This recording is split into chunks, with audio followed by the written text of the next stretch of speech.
यहाँ के गीत एगो हमरा बड़ा सुंदर दिमाग में आइल है कि चरमर करे चर पाई जगल घर भर लगता हम चाहत नहीं लाइन में रो गुनगुनाई। ए नरमुंडा जी आज तने कर उठा दो। हेलो आज सबसे पहले तमाम जे भी हमारे चाचा भैया माई बहन बेटी और सारे मीडिया भाई लोग आइल बा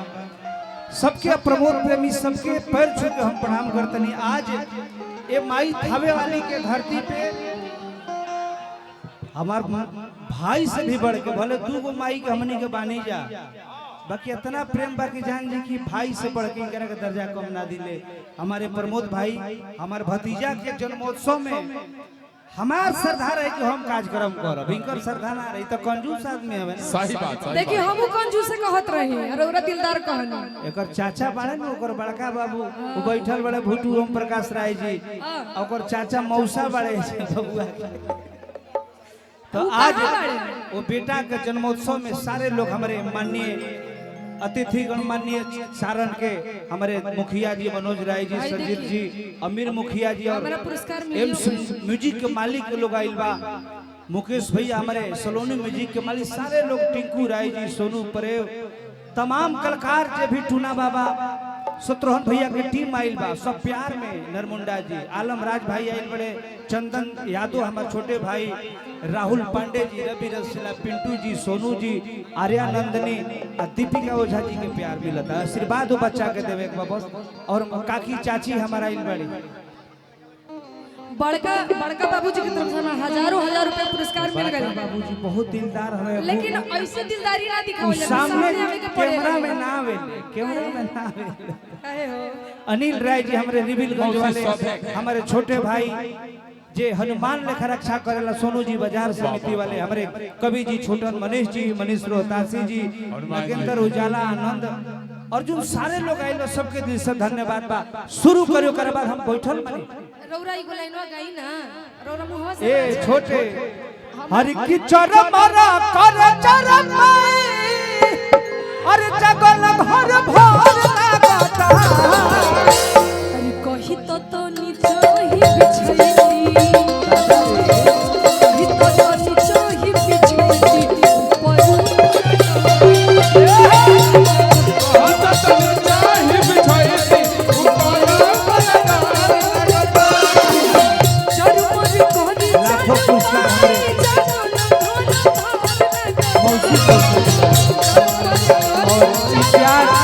प्रमोद भाई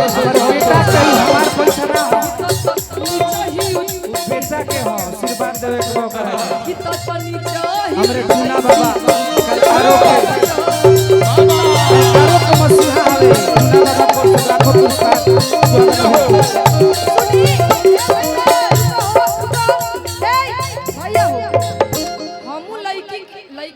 आप लोग मोबाइल लड़का का बुआ मत बनी लड़का का मौसी बन जाए बुआ मत बनी हम लड़का की बुआ की तरफ से हम लोग को पुरस्कार दे रवा लड़का का मौसी बनी रवा लड़की का बुआ मत आप लोग इस सभा में बहुत ही अच्छा लड़का हमारो न होवे पूजा पांडे जी गायिका आइल बनी हमरे दिव्या जी यही सारण धरती से है दिव्या देव जी जस्मीन हमरे बहुत अच्छी एक्टर है वो भी उनका भी स्वागत अभिनंदन त्रिषा जी है आर्या नंदनी सबको दिल से धन्यवाद। और पूजा जी हम जब चढ़त रवा आई चलिए दीपिका जी बहुत बहुत धन्यवाद शुरू करें। नीचे ही बिछाईती ऊपर बड़ा डर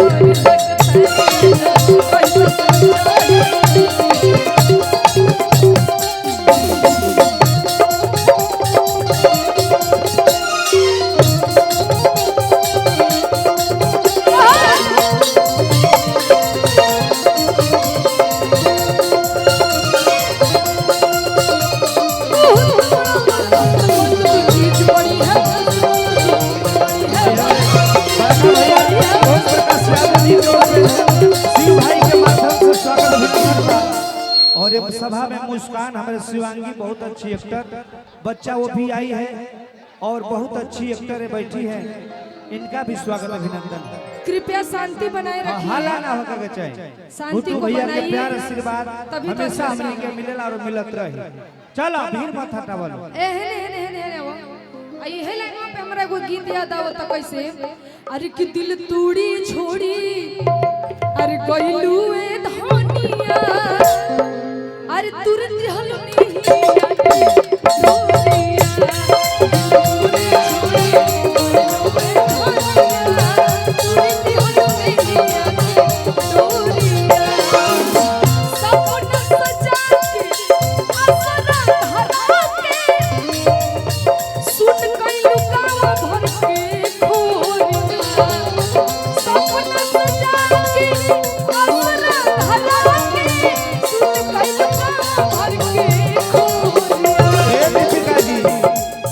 जेकरा के रबा कहनी कि उनकर लड़का के बड़का बाबू कंजूस हवे रबा खाती 1000 रुपए वहां के भेजवले बने ऐसा तो बार कंजूस का ना लड़का के बड़का बाबू बड़ी दिलदार हवे लाखों लाखों रुपए रबा के भेजवले बनी वहां के स्वागत अभिनंदन रबा कहां करे बानी वहां के कहां बानी हो का बैठल बनी कोना में ओम प्रकाश भैया तनी आई जी वहां के आई लेना आई लेना सामने ना आई ले ऐसे काहे कहो तनी कि ना आइले जी हम बुलाई बुनाई है आ क्या ही लेना खाली भेजवाई ले ऐसे काहे तब तो रुआ आवे के पड़ी जाई देखी ऐसे करम त ना होई नवा एक बार आई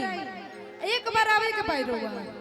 एक बार हमरा कहला पे आ जाए यदि हम रौरा कहला से होतना दूर से आ गई नहीं तो रौरा जनाई आई ना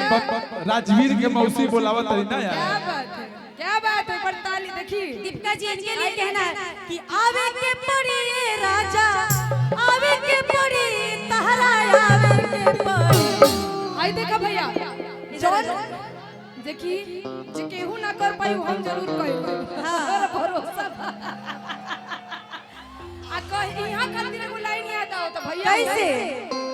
कि नैन छुरी से कटारी हो गई अरे जिया तो होई रूप की दुनिया पुजारी हो गई बनल है आई लड़का के बड़का बाबूजी बाबूजी केहू नजरिया में आके जब बसी जाई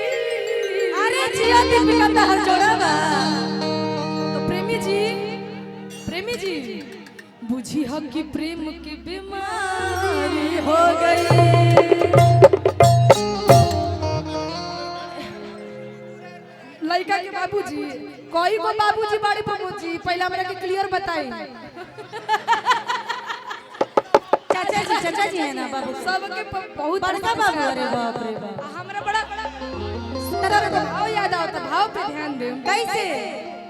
एक जानी भौजाई माने हमर लड़का के माने हमर भतीजा के माई कहतरी कैसे केकरा से अपना भाई है देवर से छोटका देव लहुरा देवरा से भाई है प्रेमी देवर से आई हो ई भसुर हवे भस एगो बात बताई सुनी डरे भसुर बनाते निका ए दीपिका बहन कहल के बात भसुर के भाव से या देवर के चाव से सुना हाँ। अब हम का बोली भसुर बोलिए देले तुम का बोली बोला हमरा इनकरा लाइन में याद आवत रहे कैसे? भौजाई कहत रही ऐसे लहुरा देवर से अपना काम कैसे अरे कि पिया सिवान से अरे जिया ए राजा जी सिवान से बनल है कि पिया सिवान से हो कहो तरीका